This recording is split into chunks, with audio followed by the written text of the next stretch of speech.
Hello friends, कैसे हैं आप सब। आप में से बहुत सारे लोग होंगे जो सीयूईटी पीजी के तहत ancient Indian history, culture and archaeology, अगर बीएचयू में इसकी बात करें तो एआईएचसी प्लस आर्कियोलॉजी में जुड़ा हुआ है। ये इसी सब्जेक्ट से मैंने ऑनर्स अपना कंप्लीट किया है। आपको मेरे बारे में नहीं मालूम है तो जान लीजिए, बीएचयू से मैंने यूजी और पीजी दोनों कंप्लीट किया है। अगर आप ये कोर्स क्लियर करना चाहते हो तो आपका पेपर कोड रहने वाला है HUQP01 और सिलेबस रहने वाला है ये फॉलोइंग थिंग्स जो मैं आपको दिखा रहा हूं। आपके पास जो एग्जाम का पैटर्न है, सिलेबस है, वो तो हमने अलग से बता ही दिया है, लेकिन आपको ये चैनल सब्सक्राइब कर लेना क्योंकि सारे अपडेट इस पे आपको एक एक करके मिल जाएंगे। देखो, आपको अगर ancient Indian history, culture, archaeology निकालना है ना, तो आप हमेशा ये सोचते हो कि बड़ी किताबों को लेकर के पढ़ेंगे और ये एग्जाम निकाल देंगे, बहुत पॉपुलर किताबों को पढ़ेंगे, जबकि ऐसा नहीं है। आपको बड़ी किताबों के अलावे या जो पॉपुलर किताबें हैं, जो बहुत मोटी मोटी किताबें, उसके अलावे पतली किताबों को भी पढ़ना जरूरी है। मैं समझाऊंगा इसमें कैसे, क्योंकि देखो ये ऑब्जेक्टिव बेस्ड होता है, सब्जेक्टिव होता तो उसका ज्यादा रोल होता। यहां देखो, पॉलिटिकल हिस्ट्री पढ़ना है इंडिया का 600 बीसी से 1200 एडी तक। पॉलिटिकल हिस्ट्री मतलब क्या? 600 बीसी का मतलब है महात्मा जो बुद्ध हैं और महावीर का जो टाइम है, जो महाजनपद काल है, ये समझ लो। ये इसमें नहीं लिखा, मैं बता रहा हूं। महाजनपद काल है, यहां से आप शुरू करोगे और लगभग लेटर वैदिक एज तक, मतलब पूर्व वैदिक होता है ना और आद्य वैदिक, ये तक आप पहुंच जाओगे। ठीक है, तो पॉलिटिकल हिस्ट्री आप शुरू करोगे और यहां तक आपको पहुंचना है, ये याद रखिएगा।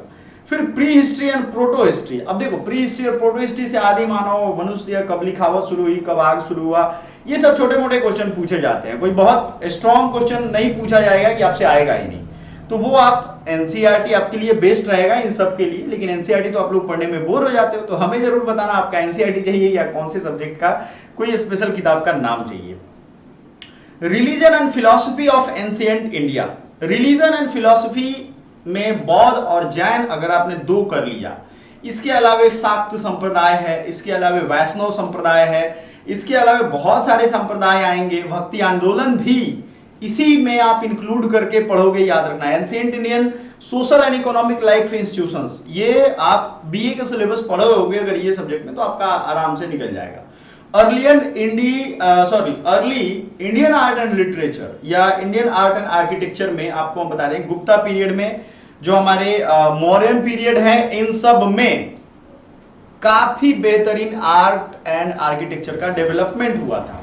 Ancient Indian photography and epigraphy. Epigraphy क्या होता है आप लोग शायद ये नहीं जानते हो। पैलियोग्राफी, फोटोग्राफी मैंने कह दिया, फोटोग्राफर को फोटोग्राफी दिख जाता है हर जगह। पैलियोग्राफी जब प्राचीन पत्थरों पे, पाषाण पे लिखा जाए, पैलियो मतलब होता है एक लैटिन वर्ड है, प्राचीन। इपिग्राफी होता है जब लाइन बाय लाइन लिखा रहता है ना, एक पत्थर के शिला पे लाइन से लिखा हो, जैसे इपिग्राफिकल इंस्क्रिप्शंस होते हैं, उसके बारे में आपको पढ़ना है। जैसे जो समुद्रगुप्त का दरबारी कवि था हरिसेन, उसने कहाँ लिखवाया, उसका दरबारी कवि था, उसने कहाँ क्या लिखवाया, वो शिलालेख या अभिलेख या इपिग्राफी किसका है। समझ में आ रहा है आपको? ये चीज आपको समझना जरूरी है, अदरवाइज आपको हो जाएगी दिक्कत। Ancient Indian numismatics. न्यूमिस्मेटिक्स क्या होता है बहुत बच्चे शायद जानते नहीं होंगे। न्यूमिस्मेटिक्स होता है सिक्कों का अध्ययन शास्त्र। जैसे आपको मालूम है, देखो हमारे हाथ में ये सिक्का है, ठीक है, ये सिक्का इस जमाने का है। सपोज अभी मान लो पूरा धरती पे पानी आ जाए, सब दब जाए इसके अंदर में, तो हमारे पास जो सिक्का है वो हमारी लाश के साथ यही मिलेगा, इसी रूम में फिर खुदाई होगी, लोग निकालेंगे हमें, तो ये वाला सिक्का निकलेगा जिसपे भारत सरकार का लोगो होगा, तो इसका एनालिसिस किया जाएगा आज से 2-3 हजार साल बाद।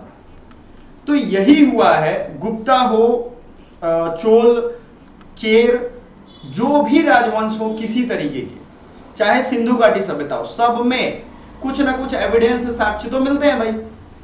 तो आप ये समझो कि जो सिक्कों की मिंटिंग होने लगी, पंच मार्क्ड कॉइन, जिसे आहत सिक्के कहते हैं, जिनको पंच मार्क्ड किया रहता था, सील लगा होता था, फिर उस पे व्याघ्रहंता, आप देखोगे समुद्रगुप्त के टाइम उसके पूरे वंशजों में बहुत अच्छे गोल्ड कॉइन्स मिलते हैं, और ये सब है बीएचयू के लैब में भी है, आप हर जगह जाओगे वहां है, वो आप देख भी सकते हो।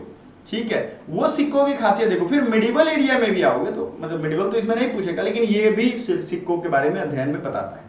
तो सिक्कों का अध्ययन ये कहलाता है, आप समझ लो। Ancient civilization, Indian cultural contact with South East Asia.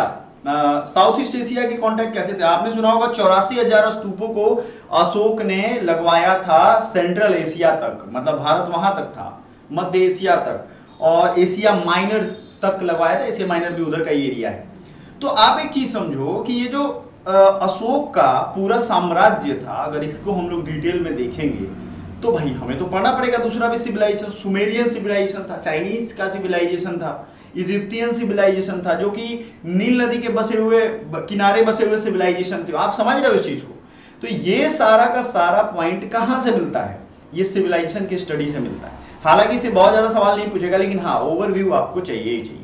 History writing and historiography of ancient India, मतलब कौन किसने क्या किताबें लिखी थी, किसके बारे में क्या लिखा है, ये राइटर्स, बुक्स एंड ऑथर। अगर आप पीजी का एंट्रेंस दे रहे हो या नेट जेआरएफ दे रहे हो तो आपके लिए बुक एंड ऑथर बहुत ही ज्यादा जरूरी है, याद रखना। क्लियर है चीज? बुक्स एंड ऑथर आपके लिए बहुत इंपॉर्टेंट हो जाता है माय डियर फ्रेंड्स। सो आपको कौन सी किताब किस में लिखी गई है ये पढ़ना है। हिस्ट्री राइटिंग एंड हिस्टीरियोग्राफी ये हो गया। History of science and technology, ये भी एक मस्त चीज है। आपको ये नहीं मालूम होगा शायद कि हमारे यहाँ जो मूर्तियां अभी बन रही है, आपने देखा होगा कई सारी मूर्तियों का उद्घाटन हुआ है, रिसेंट में हमारे राम मंदिर का भी उद्घाटन हुआ है। तो मूर्तियों के बनाने की एक पद्धति होती है और ये वो आज के साइंस से ज्यादा डेवलप्ड है और पहले इजाद किया हुआ है, पहले इन्वेंशन किया हुआ है। आपको एक एग्जांपल, कास्ट आयरन प्रोसेस होता है जिसमें मूर्तियों को सबसे पहले मिट्टी का लेप में एक मूर्ति बनाया जाता है, उसमें थोड़ा सा सुराख करके उसमें मोम डाला जाता है और फिर उसमें लोहे को पिघलाकर, तांबे का बनाना है तो तांबे को पिघला करके डालते हैं। अब सोचो कि ये सिर्फ मोम को हम वो शेप तो दे नहीं सकते थे क्योंकि गर्मी है, यहाँ तो पिघल जाएगा, बाहर के देशों में ठंडी रहता है तो मोम टिक भी जाएगा। तो हम क्या करेंगे, अब उसी शेप में वो लोहा पूरा पिघल के उसमें चिपक जाएगा, है ना, और फिर उसको तोड़ के मोम और ये निकाल लेंगे। अगर मिट्टी हम डायरेक्ट रखते तो ये जो मेटल है हमारा उससे चिपक जाता, मिट्टी तो भी खराब हो जाता। तो कितना ये लॉस्ट वैक्स टेक्निक होता है, कास्ट आयरन टेक्निक होता है जिसमें आयरन को पिघला करके अलग अलग शेप दिए जाते हैं।